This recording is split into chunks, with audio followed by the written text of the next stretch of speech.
Assalamualaikum warahmatullahi wabarakatuh. Sekalung apresiasi diucapkan kepada saudara pengerusi majlis, kombinasi para panelis berintelektual serta yang dihormati saudara dan saudari pembangkit revolusi ummah. Berdiri teguh saya di sini adalah untuk menyampaikan sebuah syarahan yang membawa maudhu yang begitu dekat dengan hati kita masing-masing. Sebelum memulakan syarahan saya pada hari ini, izinkan saya menaburkan kata bagi memikat hati para hadirin menelusuri syarahan saya pada hari ini. Kata orang dahulu kala, tak kenal maka tak cinta. Andai tak cinta, mana akan datangnya arti bahagia. Tetapi jika dilihat secara tersiratnya, cinta itu buta. Maka marilah bersama-sama menghayati, mendalami serta terus bercinta dengan maudhu syarahan saya pada hari ini yang bertajuk Metamorfosis ke Arah Rahmat. Sebelum saya mulakan syarahan saya pada hari ini, suka untuk saya mulakan syarahan saya pada hari ini dengan mengungkapkan potongan suci ayat Al-Quran Surah Al-Anbiya dari ayat 107. Bismillahirrahmanirrahim. Wa ma arsalnaka illa rahmatan lil alamin. Yang membawa maksud, dan kami tidak mengutuskan engkau wahai Muhammad melainkan sebagai rahmat kepada sekalian manusia. Rahmat itu secara harfiahnya boleh diartikan sebagai kelembutan ataupun perilaku kasih sayang yang tidak mungkin menebarkan unsur kekejaman, terorisme maupun kebencian ataupun unsur negatif yang lainnya. Sebaliknya, rahmat itu sendiri ditakrifkan sebagai keharmonian, kebajikan serta sifat kasihani terhadap diri sendiri dan individu lain juga. Tercapai sudah objektif penyampaian saya pada hari ini. Saya teruskan kepada isi saya yang pertama. Rahmat itu sebenarnya tidak hanya termaktub kepada individu luar sahaja. Sebaliknya, rahmat itu permulaannya adalah pada diri sendiri. Metamorfosis ke arah rahmat itu sebenarnya adalah proses mengubah diri untuk ke arah yang lebih reda dan menerima diri seadanya. Sekaligus ia boleh memelihara hak serta mengasihani diri sendiri. Tidak dinafikan, dewasa ini ramai manusia sedang menghadapi pelbagai liku cabaran di luar sana. Dan terkadang hidup yang dialami seakan berpusing di atas roda. Dan apabila seseorang itu berada di titik terbawah, tidak mustahil.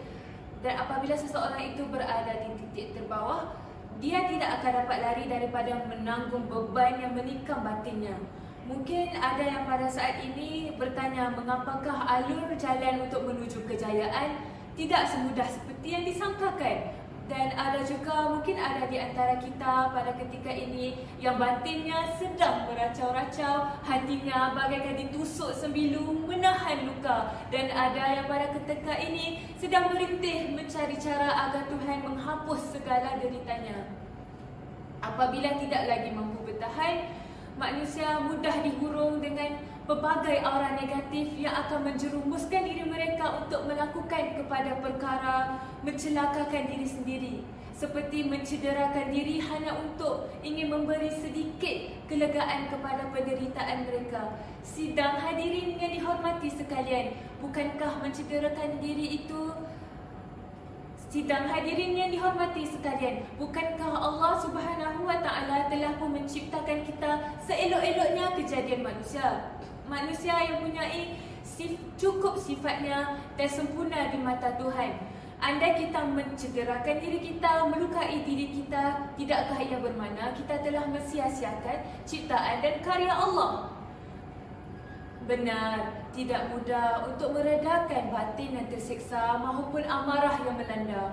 Tetapi Allah Subhanahu wa Ta'ala telah pun menegur di dalam surah Az-Zumar ayat 53 yang berbunyi, Barang siapa kepada hamba yang telah menzalimi dirinya sendiri, kembalilah kamu ke rahmat Allah. Sesungguhnya Allah Maha Pengampun lagi Maha Pengasihani. Malahan dalam surah Ali Imran juga turut berkata, Bismillahirrahmanirrahim. Wallahu yuhibbus sabirin, yang membawa maksud dan Allah setia bersama-sama orang yang sabar. Menuju kepada isi kedua saya pada hari ini, janganlah mudah termakan dengan segala hasutan duniawi. Apabila manusia itu diuji dengan segala kesenangan yang bagaikan bulan jatuh ke riba, manusia mudah dihurung dengan sifat alpa dan bongkak, tidak lagi menitik beratkan soal ibadah.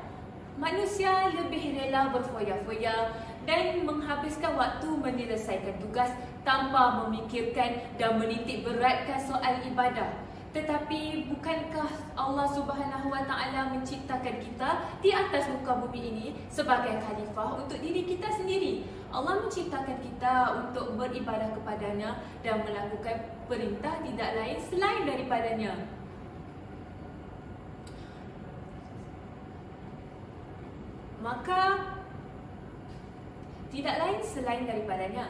Maka syarahan ingin menegaskan bahawa sebagai khalifah terhadap diri kita di atas muka bumi ini, janganlah kita sentiasa bersikap alpa dan tidak memikirkan langsung tentang ibadah, kerana Allah telah pun memperingatkan kita setiap 5 waktu. Tidak salah untuk mengejar kejayaan, tetapi berbahagilah masa dengan cara memperoleh rahmat daripadanya. Allah telah menyuruh kita hayya 'alas salah, lalu hayya 'alal falah. Allah tidak akan mengukur seseorang itu melainkan nilai ketakwaan dirinya terhadap Allah Subhanahu Wa Taala. Sidang hadirin yang dihormati sekalian, mahukah kita hidup di atas muka bumi ini dihurung dengan sikap alpa, sikap bongkak dan hidup tanpa ilmu di dada, tanpa kesenangan jiwa? Menuju kepada hujan terakhir saya pada hari ini, sidang hadirin dan hadirat yang dihormati sekalian, berdamailah dengan kekurangan diri. Andai adanya ketaksempurnaan di mata kita, janganlah kita menginjak ketidaksempurnaan ataupun kelemahan kita itu sendiri. Sebaliknya, raikanlah ia dengan cara memperbetulkan kelemahan kita ke arah yang lebih baik dan seeloknya. Perbanyakkan unsur positif di dalam minda kita, terapkan unsur positif di dalam minda kita dan singkirkan segala anasir dan tanggapan buruk terhadap diri kita. Hanya Allah yang mampu menghukum diri kita di atas muka bumi ini. Hanya Allah yang mampu menghukum diri kita di atas muka bumi ini. Andai kita menerapkan fikiran yang positif, kita mampu melakarkan senyuman di wajah masing-masing. Tak hanya diri kita yang bahagia, malah orang di luar sana turut merasakan kesannya bahagia bersama kita. Sekian sahaja syarahan saya pada hari ini. Menuju kepada kesimpulan saya, iaitu metamorfosis ke arah perubahan diri yang lebih baik adalah sebenarnya kunci utama ke atas perubahan diri itu adalah persepsi kita terhadap kehidupan. Setiap manusia ada kenangan mereka yang masing-masing.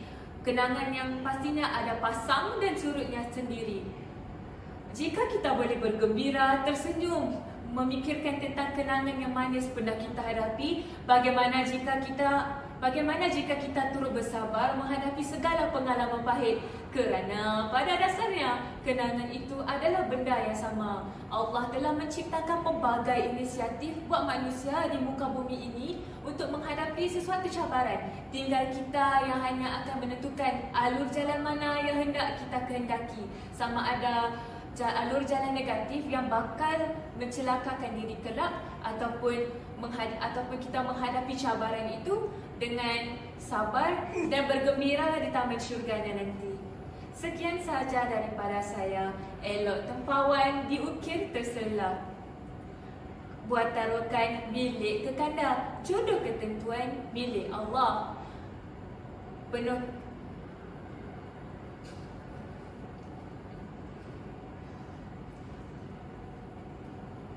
elok tempawan diukir terselah, buat taruhkan milik kekanda, jodoh pertemuan ketentuan Allah. Moga penuhkan ilmu di dada. Wabillahi taufiq wal hidayah. Wassalamualaikum warahmatullahi wabarakatuh.